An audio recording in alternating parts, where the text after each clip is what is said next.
David has about as diverse a background as anyone that I know. And also, he is what we will call a serial entrepreneur. And for me, it's one thing to do it once and be successful, but to do it repeatedly and be successful, now that's special and that's magic. So that's what we're going to talk about. So I guess I'd like to start a bit about your background. Sort of Sure. where did you grow up? What brought you to Boston? Right. Just love to hear a bit about I guess your own beginnings. Well, thank you. Yeah, first of all, thanks for coming. And this is the first time, actually, I've been able to sit in my Epiphanis concert hall. And bienvenidos a mis amigos españoles también. So like Donald Trump, you actually are cool speaking Spanish, right? And nobody has an issue with that. I'm not running for president. Well, I grew up outside New York and in a very musical family, and played piano, sang throughout my childhood, everything from, well, Renaissance music. I did a lot of William Byrd and Thomas Tallis in a church group when I was a kid, and then into jazz and rock as a professional career later on.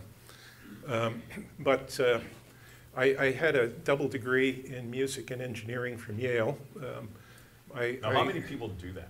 I was the only one that I know of. But the two things do go together, and all my tech companies that I've had since college have always had a lot of in-house house bands, you know, and Carbonite, probably some of you in the audience here are Carbonite customers, which is the backup company. We have the backup band, obviously. But you know, having determined that I was never going to make a living as a composer, I went on to grad school in engineering, and then dropped out of that to start my first company, which was ARP, the synthesizer company. Now, I know that you dabbled in inventing stuff and creating stuff even as an 8-year-old kid. I'm always curious about the environment that sort of fosters that innovation early on. Looking back, what do you think you had, or what kind of environment was it around you that kind of pushed you to want to innovate, want to create? Yeah, well, my dad was a scientist, and my grandfather was a sort of self-taught electrical engineer. But I think it's just an insatiable curiosity as to how things work. And you know, if it's something as simple as flipping on a light switch, it always amazes me how few people actually know what's going on when you do that. And you know, for me, it was just, you know, constantly curious about everything. So I used to go around with my little wagon when I was a kid and collect radios that people were throwing away on junk collection, trash collection day in New Rochelle, where I grew up, and come home, take the radios apart, figure out how to make them produce feedback and all kinds of weird squeals and everything. And everything from that to, you know, my dad being a chemist, you know, lots of explosions, burn down the house, burn down the garage, get thrown out of school, you know, all those kinds of things. So, but that's just, I think that's the nature of entrepreneurs in general, which is that, you know, you're always curious about, you know, what's on that next page. You're always anxious to sort of peel the onion back and get to the next layer. I think that's true for innovation in general. Even when you read about musical innovators, like a personal favorite of mine, a guy like Eddie Van Halen, he always had the curiosity of, you know, how does this thing work, and sort of taking it apart. So right. It seems that trait runs common. Right, and certainly, you know, in the early days of synthesizers, you know, I had the factory out in Newton where we made ARPs, and people would routinely show up on our doorstep, having hitchhiked up from Atlanta or something like that. They just say, I don't care what I do, I'll sweep the floor, I'll do whatever, I just want to work here. And it's because, you know, people want to be around, some types of people want to be around innovation. They want to be close to that cutting edge. So I'm going to get to ARP in a second, but looking at sort of your education, especially since we're talking to a group here that's, most of them are still in college. I guess if you were to give one piece of advice to your college-age self, something that you know now that you didn't know back then, what would that be? You mean like smoke less dope? Or? If that's a piece of advice, we'll take it. Well, I don't know. When I arrived at Yale, there was a keg in the courtyard. You know, this is college football week. And, you know, my household, you didn't drink much. And I went, holy cow, free beer. And, you know, I proceeded to overindulge, then proceeded to have 3 or 4 miserable hours in the bathroom.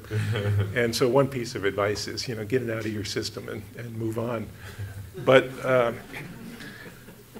you know, I would say I did not pursue college as a sort of a pre-career. I used it as an opportunity to explore all the things that I might not have time to do later on.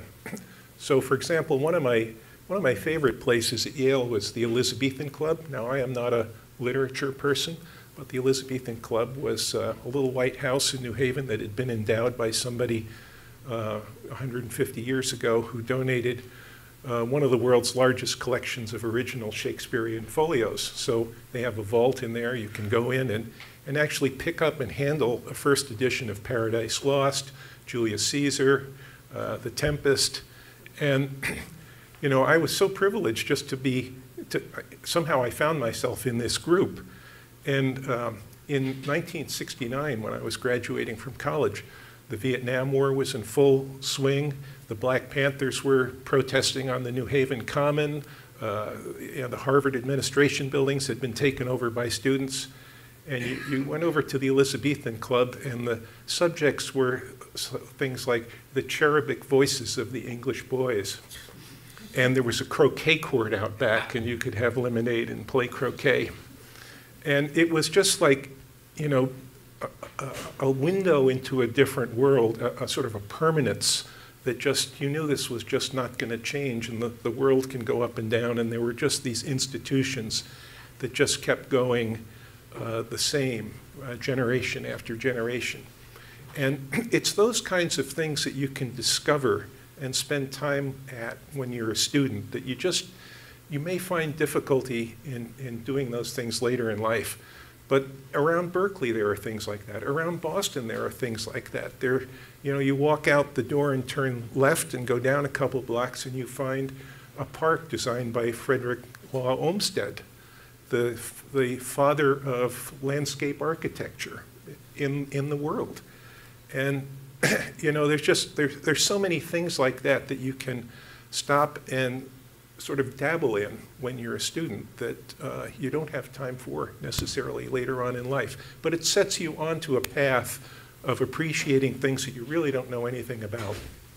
You know, it's interesting that you bring that up, because I feel that sometimes so much of what we tell students is about being so, you know, career focused or opportunity minded. But in the process, what could get lost is this concept of exploration, of observation, that is often the things that lead you to do things that are different. Right. I'm just curious, from these, looking back from these experiences where you dabbled in different things, or where you went to do things that are outside of the normal curriculum, if you will. Do you have any examples of things that influence you later on, or even in terms of ARP or anything that you invented later on? Well, you know, innovation doesn't just sort of pop up out of nowhere. You don't just sort of wake up one day and boom, you've got this idea. It's always, in my view, it's always a matter of seeing this thing over here and seeing this thing over here and finding a novel connection between them that produces innovation. You know, if you look at, well, take probably one of the most famous innovators in recent American history, Steve Jobs. The iPod was not the first MP3 player in the world. There had been MP3 players out there for a long time. But he was able to do things like go visit the Xerox PARC laboratory and look at what Sony was doing and take this UX, this user interface over here, and marry it with a functionality that had been developed somewhere completely different, and come up with something that by anybody's definition is innovation. And so my view is that, you know, having a breadth of inputs, or having the curiosity to go look at a lot of different things. You never know when this thing over here is going to say, you know, I saw something over there. If I could apply this to that, I might have something that would be completely new and different and better. And so that's why I think a lot of people who are really creative have a broad range of interests and, you know, outside of whatever it is they're specifically known for. Because there is this process of putting disparate things together that, you know, that maybe don't make sense to the person outside, but to you, you see the connection, and you're able to put them together in a new and innovative way. Well, and as musicians, I think the people in the audience have an advantage because, let's call it synthesis, is one of the things that I think comes inherent Right. to being a musician. And on your example of the iPod, I read, and it's fine because maybe a lot of people in the audience didn't really see the original iPod, but the whole click wheel was inspired from a locker room lock. You know, like the way you turn it. Yeah, yeah. So one of the designers saw that, and I thought, huh, maybe that's an interesting way to sort of flip through a menu. So there you go. It's taking these two things and combining them. Right. And certainly in music, you know, I mean, a lot of styles that we take for granted today are derivative from other styles. You know, maybe something that came over from Africa or from Ireland or something like that, and then gets mixed with something else and becomes a distinctive new style. Well, one of the courses that we launched this semester with the Institute is called The Innovator's DNA, and it's based on a study that's been done with thousands of innovators and some of the common traits that they share. One of them, of course, being observation, and the other one, association, when you brought both of them up. And I talk about even a band like the Beatles getting inspired by Indian music, fusing it with American blues music, and all of a sudden coming up with a new sound. So you're sort of echoing a lot of this stuff. But going on this thing of innovation, I'd love to hear about your transition from college to ARP. Was that your first gig? But sort of walk us how you went there in the early days. So I went from, you know, as I said, I graduated with a composition degree from Yale and quickly determined that that was not a viable lifestyle for me. And so I went to grad school at Princeton in engineering, and I actually was being sponsored through grad school by RCA, which at that time had a huge research lab out in right outside of Princeton or in Princeton. And so they were literally paying me a salary to go to grad school, and then I was working at the lab a day or two a week. And I remember I had been there 3 or 4 months, something like that, and one morning I get a note from the HR director, and the HR director wants to see me in his office. And I go, uh-oh, you know, maybe this is not good.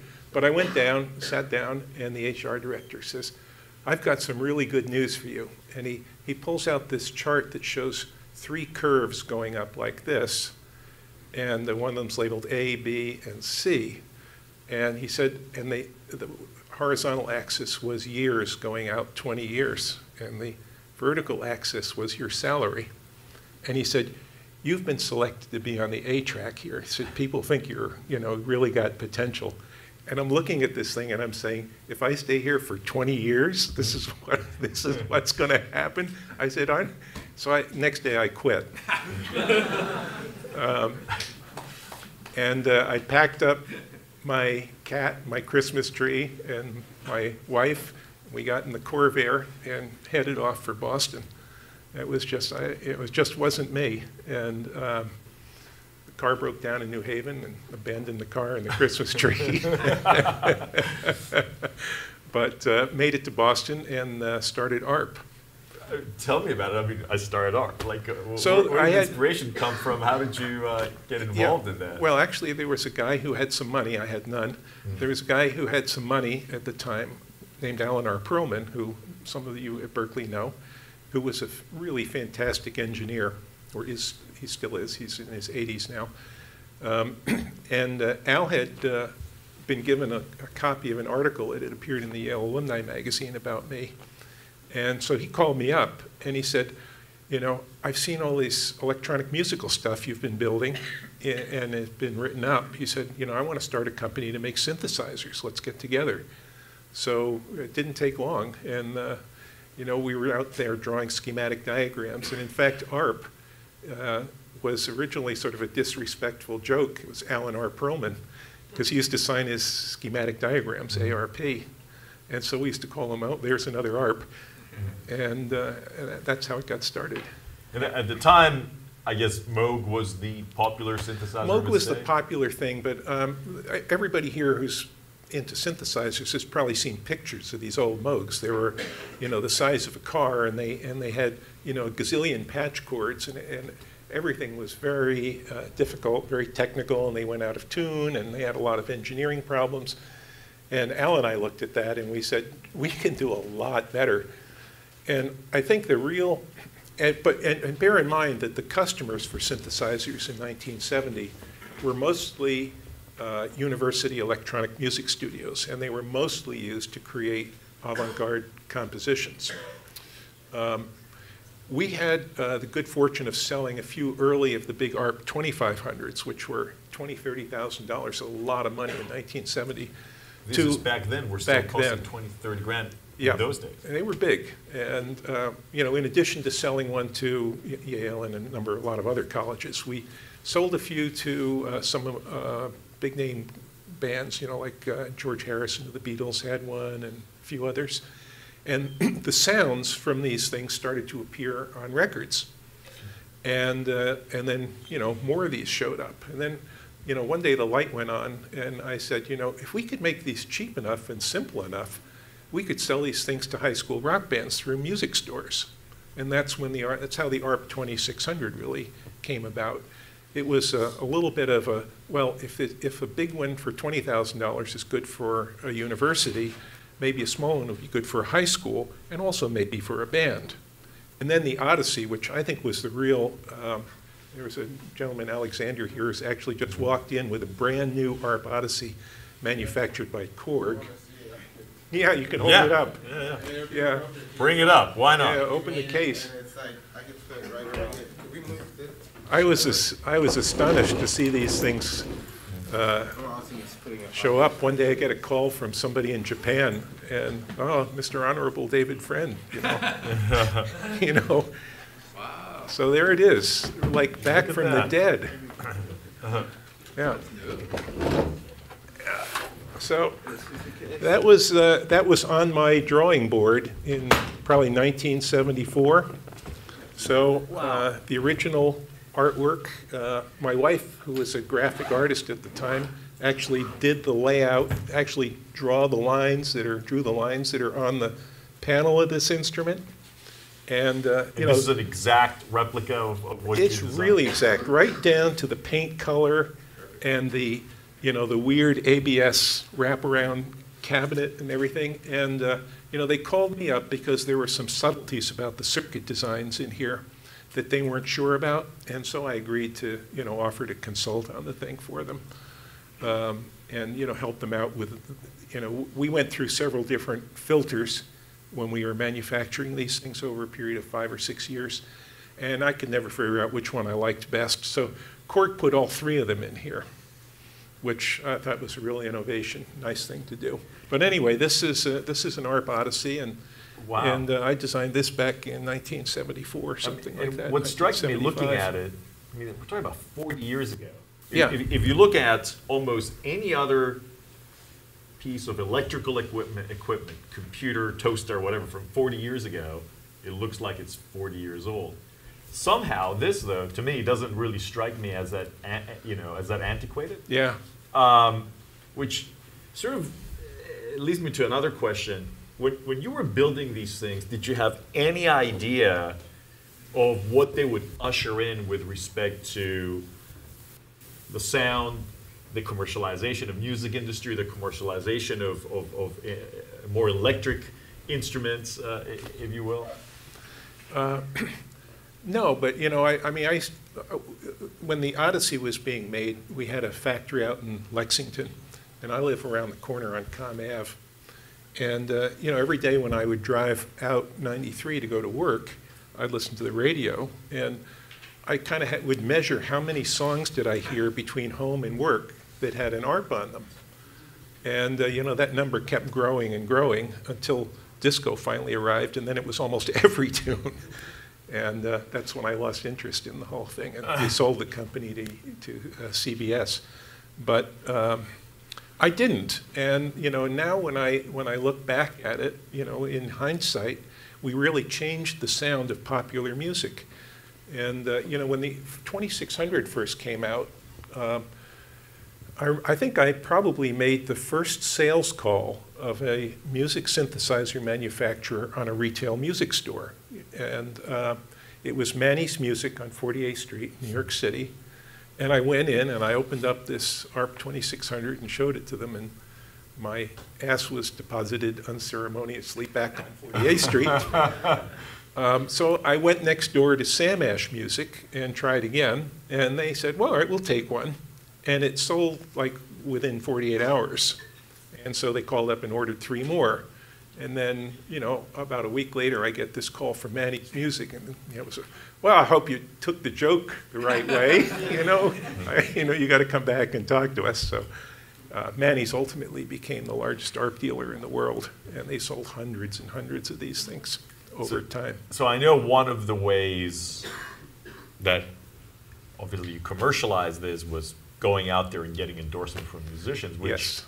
I would assume even back then was probably something new. And I know that you signed all kinds of people: David Bowie, Chick Corea, Depeche Mode, Grateful Dead, The Who, Stevie Wonder. Yeah. Well, Curious how you got the chutzpah to go and do that. I mean, you must have been a pretty young guy at the time and probably idolized a lot of these people. I've always, well, first of all, I've never been in awe of anybody, really. I don't function that way. So when you tell me I'm going to go meet Pete Townsend and chat in his living room, it doesn't bother me. You know, maybe that's part of having gone to an elite university. You know, you're just surrounded by people like that all the time, not musicians. Okay, this is pre-social network, pre-Twitter. You couldn't just like DM somebody. How the hell did you find these folks? How did you track them down? I don't know, actually. I can't remember exactly. But a lot of times they came to us, or I'd get a call from a manager saying, you know, so-and-so is interested in your synthesizers. Can you come talk to him? And that would be the way it would go. But I'm kind of a marketing guy and a sales guy. I mean, that's why you got me the evil guy who commercialized synthesizers out there. Because I still, you know, if you read all these books about the analog days, and there's probably half a dozen books out about the early days of synthesizers, and there's always pages or chapters about me and ARP in there.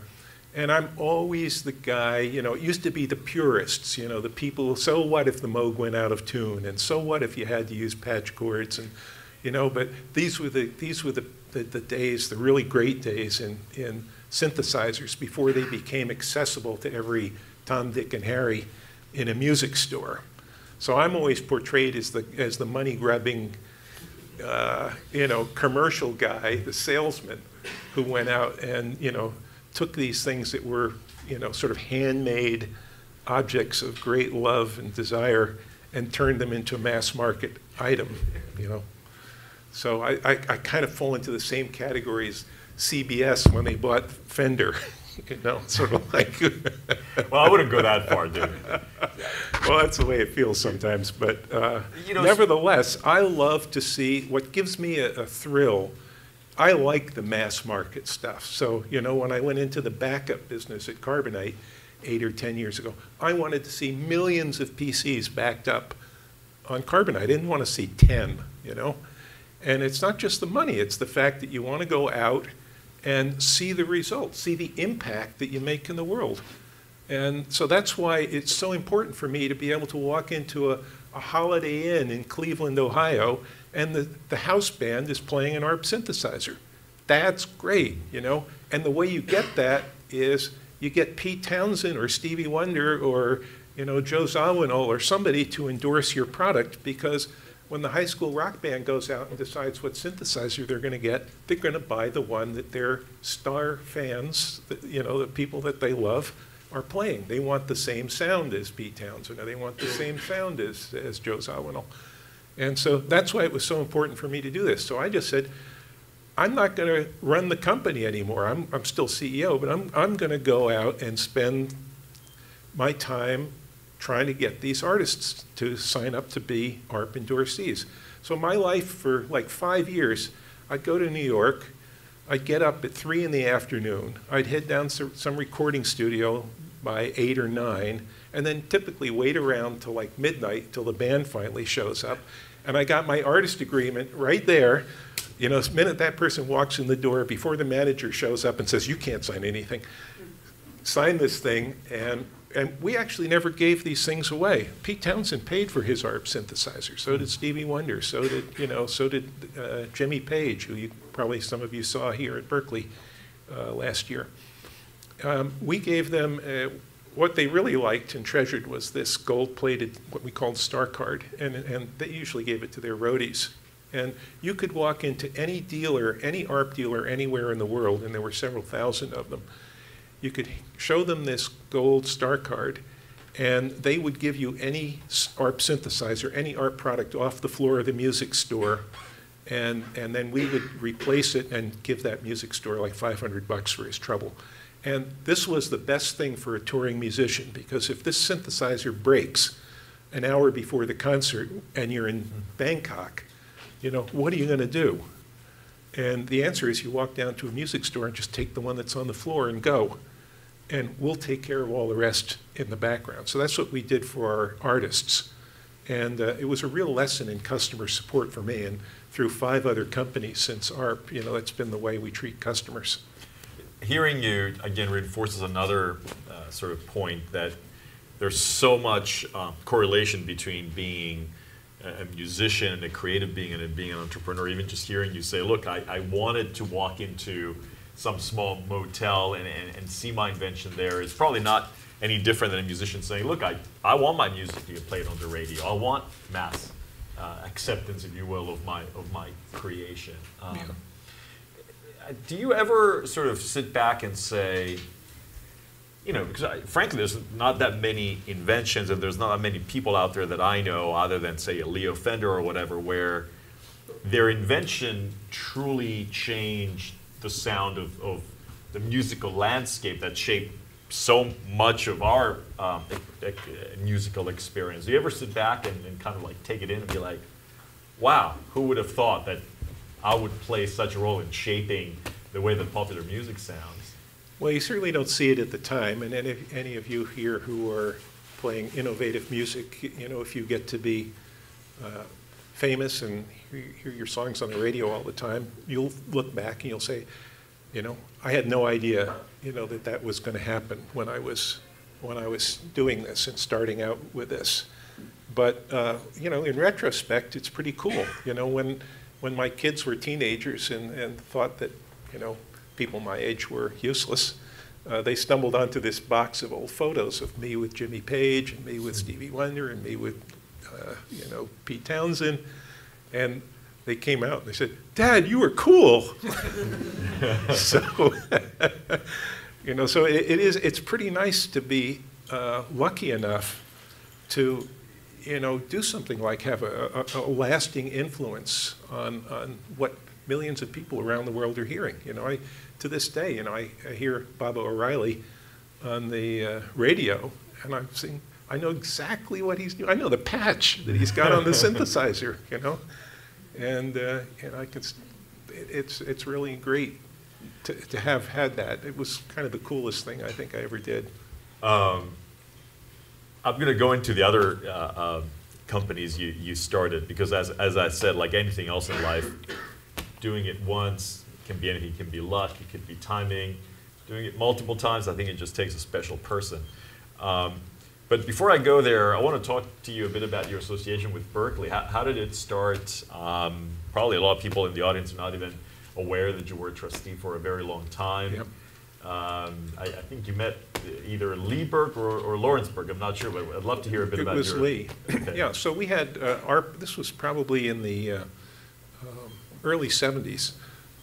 ARP was cooking along out in Newton, and I lived on Clarendon Street. And one day I got a call from, and Berkeley at that time I think had about 400 students, maybe 500 students, something like that. So it was still pretty small. But I got a call from the guy who was provost at that time, a guy named Bob Shear, who was a really, really great guy. I mean, he was, I think, really responsible for, you know, Berkeley's tremendous growth during that period of time. And Bob called me up and he said, students have been asking for synthesizer instruction. And he'd been looking into it and saw that there were all these records coming out with, you know, ARP 2600s on them and things like that. And he said, will you help us start a synthesizer major at Berkeley? And I said, sure. And, you know, at that time, they had people like Yamaha were helping, you know, put together piano practice rooms and so forth. And we said, why don't we do something similar with synthesizers? So we came in and we helped Berkeley organize what was probably the first teaching lab for synthesizer instruction in the world. And I mean, this place has been hugely innovative. I mean, that's why it is what it is today. And within 3 or 4 years, it became either the #1 or #2 major at Berkeley. I mean, it was just what was the major called? Synthesis and electronic music. And, you know, it just took off. And so Lee Burke also lived right around the corner from me, who was the president of the college at that time and had taken over from his dad. And we knew each other not just through the music world, but also our kids were exactly the same ages, and they all played together at the Clarendon Street playground. And so Lee called me up and said, you know, gee, would you like to join the Berkeley board? And I was on the board at the New England Conservatory at that time, so I said, no, I can't. But after a while, I just fell so in love with what was going on at Berkeley, the energy and the innovation, and I mean, it just felt like home to me. So I joined the board and was on the board at Berkeley for a long, long time, and probably will go back on the board at some point in the near future now that I'm not CEO of my company anymore. Did you ever consider teaching here? I'd love to guest lecture, but doing what you do seems like a lot of work. and you know nothing about a lot of work, right, David? I try to avoid it whenever possible. So tell us a bit about the other companies you started, and I'm going to ask you a question a bit later about a statement you made in the classes you came and talked, but I'd love to hear a bit about sort of your career post-ARP, and also what made you sell ARP and move on from that, because that decision to disassociate yourself from something that you do, from a persona that you're embodying, and move on and do something else, a lot of people find it really, really hard. Yeah, that's never really been hard for me. I sort of felt like the journey was over, you know, that from here on out it was going to be improvements and enhancements to what was already there, but the basic revolution had already taken place. And companies like Korg and Yamaha and so forth had already jumped into the market, and this was going to become mainstream. And I'm not a business executive in the sense that I really like the operational part of running a company. And, you know, ARP was, I don't know, 300 employees or something at that time. It was a big job, and you know, I didn't see where we could go beyond things like the Odyssey and some of the other synthesizers that came after it, because they were derivative of what came before, and you know, my mind was wandering. I mean, I think that's probably the best way to describe it. And I also felt, as the Japanese competitors got into the market, that they were going to do a better job at manufacturing this stuff than we could. The manufacturing base in the US, at that time, the consumer electronics manufacturing base had already really started to decay and moved to Japan. For example, the sliders that are in this synthesizer came from Japan. The switches that are in this synthesizer came from Japan. So we could bend the metal, we could bend the plastic, we could print some circuit boards, but all the components that are in here were no longer made in the United States. And so, you know, it was clear that that was, as we got into really a competitive market position, that this was not going to be an easy thing unless we wanted to revert to being kind of a specialty instrument, you know, which like Moog did, you know, they kind of moved back to handcrafted kinds of instruments. But the mass production of something like this was clearly going to become very challenging in the United States. So all of those things, plus my just sort of dwindling interest in the field, made me move on. And so how many years into the company was this? that was 9 years, really. So we started in 1970, it was 1979. And then CBS, who at that time had, you know, made their idea that they were going to become a world's huge musical instrument conglomerate. They had bought Steinway, they had bought Fender, they had bought Rhodes pianos, you know, Rogers drums. I mean, they had just gone around and shopped for everything. And they came and offered us what at the time seemed like kind of a ridiculous price for ARP. So I basically said, you know, that's great, let's go. And I was on to the next thing. Didn't take them long to screw it up. I have to, I don't know, how many people here have ever been to a NAMM show? So NAMM shows, I went to one last year for the first time in 20 some odd years to unveil this Odyssey. And they're pretty calm events today. But back in the 70s, when you opened the door to the McCormick Hall at Chicago, it's like your hair got blown off. 10,000 guitar amps all playing at full volume at the same time. It was nuts. And you know, people were smoking joints in their literature rooms behind their booths, and it was wacky. I mean, you had the sort of the home organ guys in their kind of full leisure suits. And then you had the, you know, the people who were manufacturing guitars and drums and stuff who all looked like 70s hippies. And CBS put in these three typical MBA types came to run ARP. And my job for 6 months was to transition these guys. And I will forever treasure the expression on these guys' faces when we opened the door to this trade show. And they're like seeing all these weird people in like bright outfits and long hair and the noise. And it was like, I could see what was going through their head. Holy shit, what have I gotten myself into? It was just great. I loved it.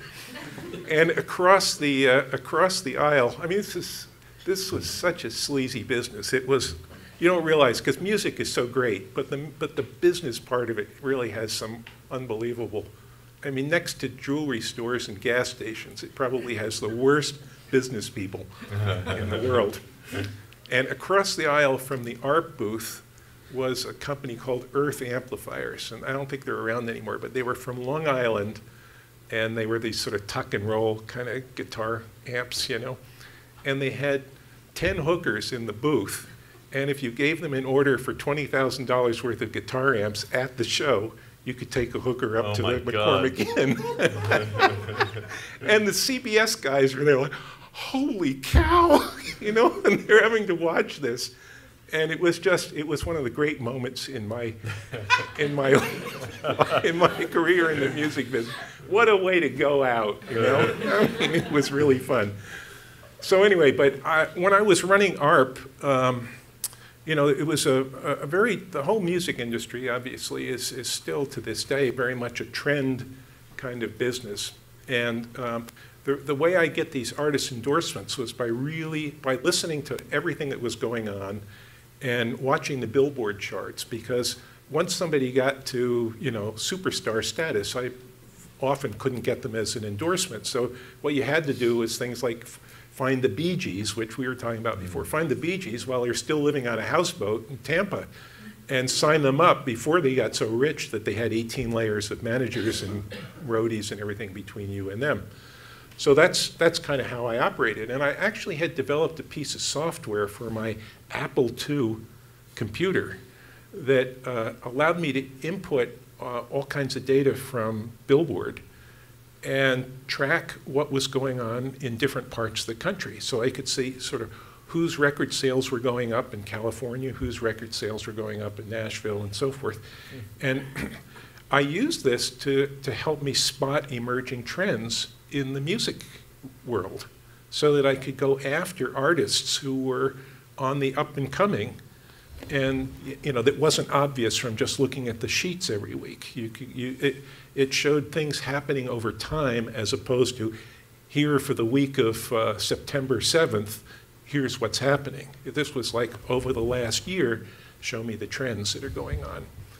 And I remember I had a venture capitalist in my office late in the ARP era to try to raise money for ARP. And he wasn't interested in that, but he was really curious about this software I had running on this Apple II computer that showed all these charts and graphs and stuff, because computers were really mostly used for numbers, and green screens. And I said, oh, I call this thing Trend Spotter, because it helps me see what's going on. He says, that's awesome. He said, I'll give you $1 million to seed a company to commercialize that software. And I said, you got to be kidding me, get out, But 6 months later, after I sold ARP, I took that initial investment from Greylock, which was still a big venture capital firm, and started a company called Computer Pictures that commercialized this product called Trend Spotter. And it was the first, I think it was the first sort of what I'd call business data visualization product in the market. This was before the IBM PC and all kinds of stuff, before Lotus 1-2-3. And it was a very successful little company, and we sold it less than 2 years later to a bigger software company.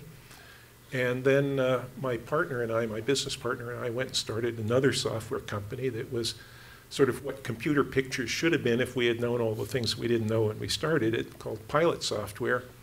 And Pilot Software became a big provider of decision support systems for the retail industry. And it used the same idea. You could see, let's say you were JCPenney or Burger King, and you had all the cash register data for all of your stores in there. And you could see that, well, this is happening in Colorado, but this is happening in New York. What's different about Colorado from New York that would cause these things to deviate? So it was a way of looking inside the data that it was really the first, or very early, maybe not the first, but it's certainly one of the very early attempts at what now is called data mining or big data. And we had to develop all this very complex software called multidimensional databases and things like that. I was lucky enough to have found this guy, local guy, Jeff Flowers, who I've been with since 1980 through 5 different companies as my CTO. And he's just a technical genius.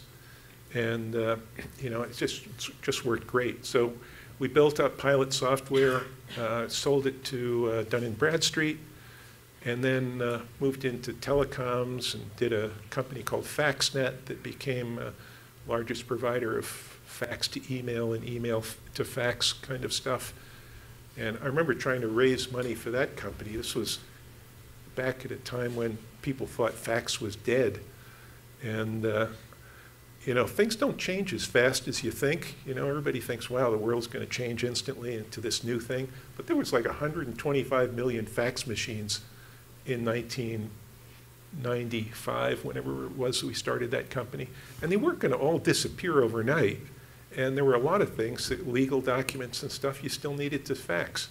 So we said, gee, let's bridge the new world, which is email, to the old world, which is fax. Because, when you think about how do you send a fax, you sit at your word processor, you type up a document, you print it, and then you scan the document through your fax machine, and it comes out the other end looking like crap. And so the obvious thing is you want to go file, print, fax, and then the PC hooks up to somehow sends the fax, and that over the internet, and that's the way we did that, and it was very successful, and we sold that company, and that's sort of been, it's one of these things where, if you're an engineer, you look at something and you immediately, it's a life of being frustrated because everything you see could be done better, if only you had the time to spend on it. And, so I literally remember the day I was sitting there faxing something, and I printed it out, faxed it, and then the other person calls up and says, I can't read it because, the machine, the paper scrunched up or something when it went through the fax machine. I remember those days. And so I said, this is stupid. So I said, there's got to be a better way to do that. So I said, Jeff, why don't let's see if we can figure out a way to fax directly from the PC. And that's, everybody uses that kind of stuff today when you're doing faxes. It's built right into Microsoft Windows today. But at that time, it was cool and new. And then you founded, after the company, Carbonite, correct? Yeah, because my daughter was in college in New York, and she called up, and the hard drive in her computer had crashed, and she lost the term paper that was due on Friday. So I get in the car, and I drive down to Brooklyn. We take the hard drive out of her Mac, and we bring it over to one of these labs that supposedly can recover data from dead hard drives, and they charged me $1,300, and they still couldn't get the term paper back. And so I had given her an external hard drive to use to back up her computer. Dad, you know, when I get in at like midnight, the last thing I want to do is put a bunch of wires together and fiddle around with my computer. So I said, this, you know, she's hooked up to the internet 24 hours a day. You know, either she's at Starbucks or in class or whatever. Why don't you just create something that in the background, whatever you put on your computer in the background, it just gets copied up to the cloud. And that's how the idea for ARP came about. For and Carbonite. now, yeah, for Carbonite rather. And so, you know, now the company, I'm retired from CEO-ship there, and I'm still on the board. But they back up, I don't know, 400 or 500 million files every day. So I mean, you know, it's very big. Yeah. That's incredible. Just hearing your journey. A couple of questions around it. You talked about this constant you've had, your partner. And to me, whether it's a great songwriting partnership team or a great founding team of a company, what do you, when you're looking for a partner, it could be a manager for some of the people who are in the audience. What advice would you give, and how do you know you found the right one? And I mean, maybe I'm asking you, how do you know you're falling in love? But I'm just curious to hear from your end. What do you think is the key to a successful partnership, especially one that's endured 5 companies, 30-odd years of a relationship? Well, you know, in our case, trust, mutual trust, is totally the foundation of this. So, I mean, Jeff happens to be a brilliant programmer, but you know, I'm the trustee of his estate. He's the trustee of my estate. I mean, we have never, we split everything equally. We have never had an argument about, you know, who gets what. And so it is a little bit like a marriage. And it's very fortunate when you can find somebody like that, because a lot of times people get business partners who, when there's actually something to divide up, suddenly you discover that they're not your best friend after all, and that, you know, there's a fight. And, you know, I've never had that with Jeff. I mean, I found Jeff, he was working back probably before most of you guys were around. New England was the center for mini computer manufacturing. This is before PCs really took over. So we had Digital Equipment Corporation, Wang, Prime, Data General. This was really the hub of computer manufacturing in the United States. Jeff was working at Prime, which was a big company out in Natick, and they had a serious software problem. Their operating system was causing all kinds of trouble, called Primos, and it got written up in the Wall Street Journal, and Prime stock was crashing. And the engineering department at Prime had claimed that it was going to take them 3 years to rewrite Primos. And Jeff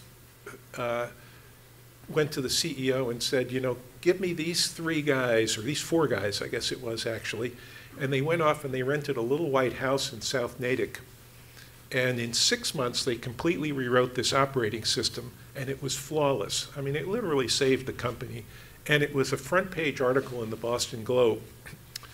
And I just always interested in meeting people who can do extraordinary things like that. So I called them up. I just called the main number at Prime, and I said, can you connect me with Jeff Flowers? And Jeff Flowers answers the phone. I say, hi, I'm David Friend. I say, I don't know you, but I read this article in the Globe, and what you did is awesome. You know, how about we just have lunch and meet? And you know, as things turned out, instead of being a hero at Prime, he had actually been blackballed by the engineering department because they made him look so bad, and he was basically stuck in marketing. And I said, you got to be kidding me. I said, you know, I'm starting a new company called Computer Pictures. You want to join me? And he said, yeah, hell yeah. And he went in the next day and quit, and we started Computer Pictures together, and we've been together ever since. Wow. So sometimes luck just happens, you know. But I have this theory about, you know, I might have not have, I saw the article in the Globe, I picked up the phone and called the guy. I might not have. Then where would my life have gone? You know, it would have been something different. So I think a lot of what I like about living in a city, and what I like a lot about Boston too, is if you stand on the street corner, metaphorically, if you stand on the street corner and watch the opportunities go by, you'll find something. If you're not out there watching, if you haven't got your eyes open, or if you're in a place where there's nobody going by, it's not going to happen. So, you know, that's what's so great about an environment like Berkeley. I mean, I so envy you guys being here, interacting with all these other great musicians and the talent that comes. Imagine if you were back in some small town somewhere where you didn't have an opportunity to meet all the great guitar players and the keyboard players and the composers and the, you know, I mean, it would be a different world. And so the opportunities will pass in front of you. If you've got your eyes open, you can seize them. Keep your eyes open. And we talked about this concept of observation, or even, again, you're hitting some of these themes of being irritated at things and wanting to change them. I think, again, it's something that I've heard over and over again. I'll ask you a couple more questions that I want to make sure that we open it up to the audience. Fast forwarding to today's music scene, what opportunities do you see in the space for doing something different? I guess maybe I'll turn in music? on yeah. What irritates you enough about today's music industry where you think, maybe there's an opportunity there, whether it's you doing it or somebody else? Well, you know, when I sold ARP, I swore I would never get involved in another music business again. But I recently joined the board of a little company called Audio Common, who you know quite well. And you know, they're taking all the multi-track stems that are out there and creating a listening experience where the average person on the street can touch a button on their iPhone and hear just the lead guitar, or just the vocalists, or just the backups, or just the drums. And you know, that's new, right? I don't know how many people will get into it, but I've seen people react to that. It's really pretty exciting. So there are things like that where, you know, we got, what, 60 years of multi-track stems sitting around in recording studio vaults all around the world. Nobody's ever heard any of them, except unless you happen to be an engineer working in the studio. You know, I remember the first time I walked into a recording studio, and I took the faders and brought them down, and I listened to, it actually was the Electric Lady studio in New York City. There was an opening party there. I got invited by Rolling Stone because we were advertising in Rolling Stone. And they were playing Jimi Hendrix tunes because he was one of the owners of the Electric Lady. And I took the slider and pulled it up, just Jimi Hendrix's guitar. No drums, no nothing. I go, holy shit, this is amazing, you know? And I remember that experience to this day. So when I saw this particular company, I said, I'll bet you there's a lot of people going to react like that when they have the opportunity to do the exact same thing. I probably see 3 or 4, maybe 5 business plans in the last year for really interesting things going on in the music business. I mean, clearly streaming has changed the way people listen to music. I mean, record stores are gone. So the music industry is in great upheaval right now. You know, the old business models are completely falling apart. I have really no idea where they're going to end up, but there's more demand for listening to music today than there ever was. You know, that's not going away. It's not like people are unwilling to pay to be entertained and to have an artistic experience, but how that money flows in the industry, I have no idea exactly how it's going to settle out. But sure as shooting, it's going to have to settle out some way or other, because the people who make the music are going to have to get paid. And so And I'm willing to pay them if I can hear the music that I want to hear. But the old way that it gets there, by me walking up to a music store and buying a CD, then the record store taking a piece, and then the publisher taking a piece, and then the management taking a piece, and then the artist gets this little sliver left over. It's not enough in many cases for the artist to support themselves. And so music gone. So it has to settle out some way or another. And so I think the people in this room who want to pursue careers in music business as opposed to necessarily being performers are going to find new business models that work. And there's lots of them around that are starting to pop up. I don't know which ones will be successful, but it's a really interesting time to be in the business because I think it's bottoming out and is starting to go on the up again. Great. On that note, I want to open it up to you guys for questions. Yeah. So you said before how you feel like you're sometimes seen as the evil guy who commercialized the synthesizer. So what I'm wondering is there anything about what you did with the commercialization or with any sort of feature that you put on or anything that you regret that you wish you could change? Well, not really. I mean, I think we were pretty successful at what we did. Looking back, you always think, wow, it was so obvious that these things were going to become stage instruments. Why didn't I do it? The technology was there to do it a year or two earlier. So you always think, well, I could have done that and then, could have moved things even faster and further. But, all in all, I'm kind of proud of the evil guy who commercialized synthesizers because I think we did more to change the sound of music than all the purists, with their patch cords and out-of-tune oscillators, and didn't want to make a sales call, didn't want to price the instruments so that they could be sold through music stores and so forth. I'm as happy about the sales and the distribution end of this as I am about the creative product. I mean, one without the other is you're just playing with yourself. I mean, it doesn't mean anything. And so when people call me a salesman or a huckster or something like that, I'm proud of that, because I made something happen that was beyond just sitting in a dark room somewhere designing, analog circuitry. Well, and again, you're hitting on some interesting themes because I actually came and spoke to that songwriting workshop last week.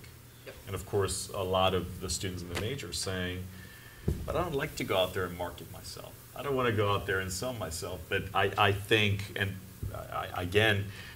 there's a recent book that came out about a year ago called The Innovators by a guy called Walter Isaacson, and sort of looks at the last 150 years or so of innovation, in especially the rise of the internet and so forth. But the book effectively makes the case what separated successful innovators from everybody else wasn't so much the invention, because a lot of people invented things more or less at the same time, but it was actually the ability of the innovator to go out there and commercialize it and popularize that innovation. Yeah, and you see this in the music industry a lot. There are a lot of, maybe kind of mediocre artists who are really good at promoting themselves, and they get heard. And so learning, and it's very difficult to be in that position because you're the creator of this thing. This is my baby, right? And when somebody says, why would I want that? You got to be out of your mind. Who's going to learn that? You got to have a PhD in engineering to learn how to play it. That hurts. But I mean, all of the companies that I've started since ARP have had investors, venture capitalists. And you march up and down Sand Hill Road in Palo Alto or Menlo Park, and you get rejected, and you get rejected, and you get rejected again. And all you need is one guy to say, wow, I get it, that's cool, I'm going to write a check. And so it's a numbers game. And I can, I've never been a professional musician, but I can imagine what it'd be like to do a performance, play a gig, and get a bad review. It sucks. But you just have to keep going. And it sort of becomes a numbers game. How many times can I do this? And then finally, You know, I don't need everybody to love what I'm doing. All I need is a few people, and then they tell their friends, and a few more, and a few more. But, you know, I think that's why a lot of artists have managers. I think managers buffer the musicians, the creative people, from the critical public. And in some respects, I think that's makes life easier, you know. In the same sense that I have salespeople who sell products now, you know. I don't have to go out there and take it all on the chin personally, but you still need to be cognizant of it, because if everybody telling you this is a stupid idea, you at least have to think about maybe the possibility that it is a stupid idea.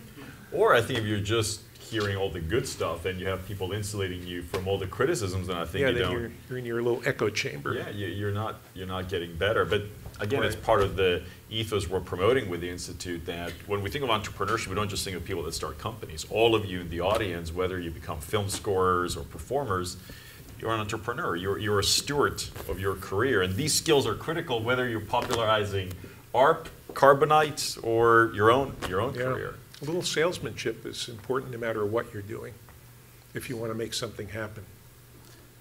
More questions? Yeah, and your name and major, and also where you're from as well would be good. Oh, sure.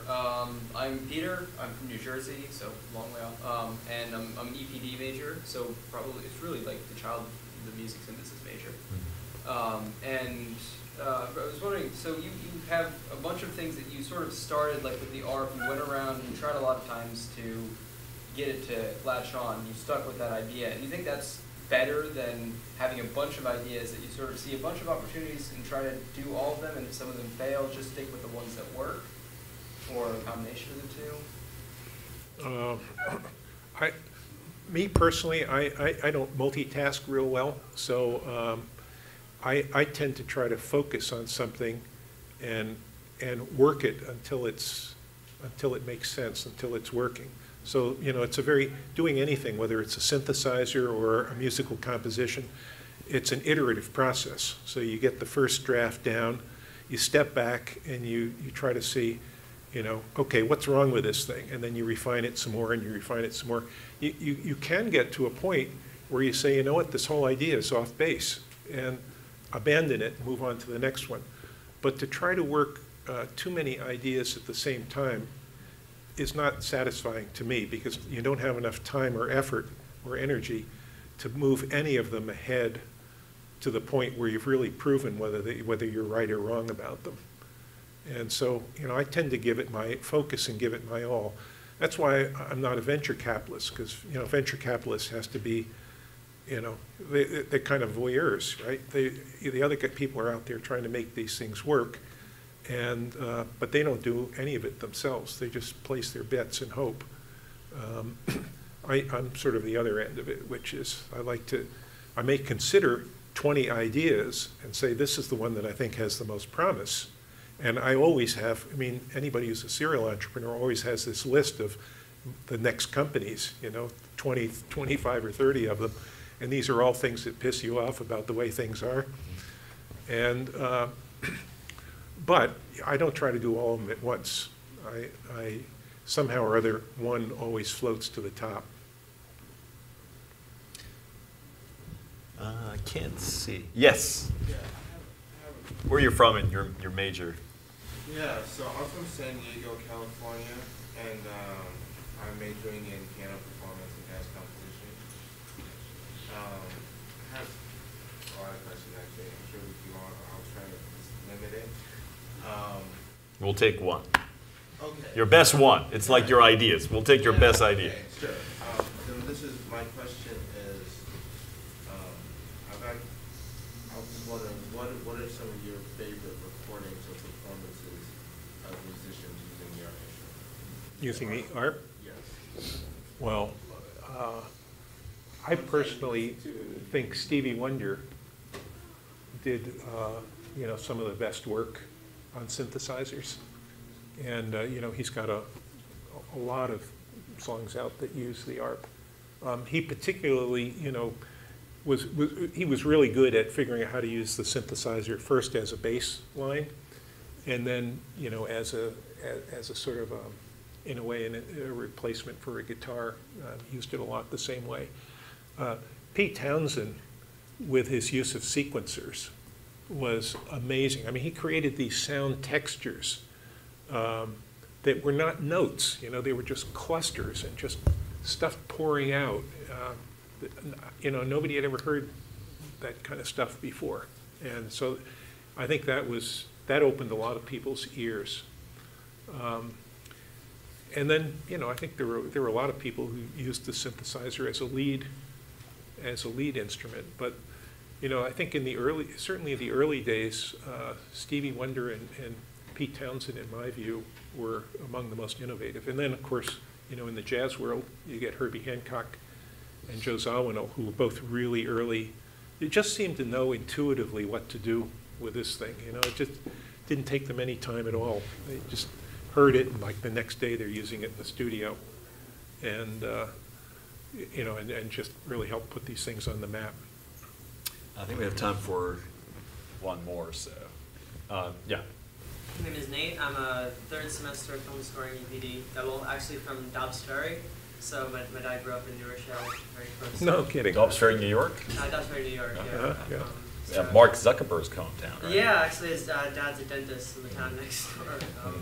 But my question, it's sort of echoing the what would you do, you know, differently in college, or how would you do it? But I think more unique to now and unique to the people in this room, if the internet was available to you when you were in college, with the ideas that you had and these, you know, these problems that you were seeing that you felt that you could solve, how would you have utilized the internet to maybe make it stronger? Now, for the record, the internet was probably around when you were in college. Well, it's just it wasn't commercialized the way that it is. Our Facebook, Twitter. 300 bits per second. Well, I got 5 in my dorm, so. You're going to Berkeley? wow. We should be talking to somebody about that. You know, it's impossible to know. You know, I mean, every company that I started since Computer Pictures has been an internet-based company. But I'm not sure it really matters that much, because, you know, you look around and no matter what the environment is, I mean, it's not just the internet that's changed, right? I mean, when I first started in the computer industry, if you walked across the river to Kendall Square, it was all information technology companies. Now you walk across the river to Kendall Square, it's all biotech companies. You know, the IT stuff is all gone. It's all moved somewhere else. So, you know, innovation happens within the environment that exists at the time. So it doesn't matter whether it's 50 years ago or 100 years ago. There have always been people innovating, pushing the limits of the technology that's available to them at the time. And, you know, the internet today, everybody takes for granted. It's like having electricity, you know, but we don't hear about startups that use electricity. But, you know, in 1910, when electricity was just being proliferated around, you know, New York City and Boston, there was all kinds of innovation. I mean, people were making new kinds of electric motors and electric elevators. I mean, the reason you don't see a lot of tall buildings on Commonwealth Avenue is because they were all built before there were elevators. And, you know, without an elevator, you couldn't go up more than 5 or 6 flights. So, you know, and those became great fortunes, right? The Odyssey elevator company and some of the others. So it's all a matter of taking the things that are in the environment that you're in today, the new stuff that's coming along, whether it's, you know, driverless cars or who knows what, and figuring out a way to apply these in new ways that solve problems that maybe other people didn't even realize were problems. Okay, I think we can take one more. Yeah.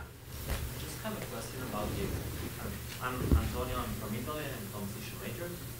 About the ARP avatar, and because I always think that it was a great idea also for design, and it was a great idea, you know, to merge 2 different words, so the keyboard and guitar player, and what actually doesn't work.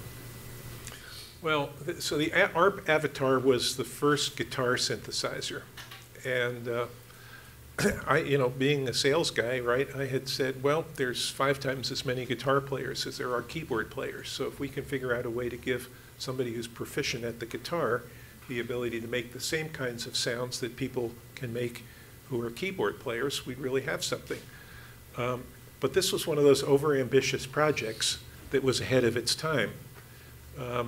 To make a guitar play an oscillator, you have to figure out what note you're playing. And you either do that by creating a very special guitar with switches on the bridges or on the frets, or you figure out what the note is that's being played by analyzing the waveform that comes out of the guitar itself.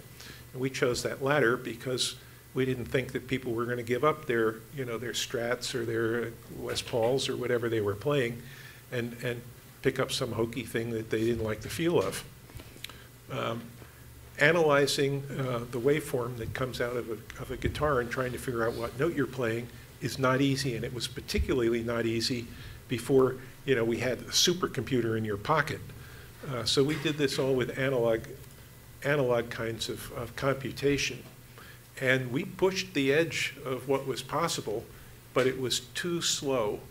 By the time it figured out what note you were playing, a fraction of a second had transpired, and you couldn't get the preciseness of the rhythmic part down cold, because the synthesizer was always lagging what you were playing by a fraction of a second, and it just was hard to play. And so it was one of those ideas that was a great idea, but it was ahead of its time. And, like so many things, the technology really wasn't there to realize what it could do. Now you have people like Matt Bellamy from Muse who are, pioneering all kinds of new guitar synth stuff. That's right. Well, David can stay for maybe another few minutes, so what I'll do, I'll end our little conversation here, but you can come up and talk to him for a bit. David, thank you very much. It's an honor sharing the stage with you on your own hall, and thank you everybody for coming.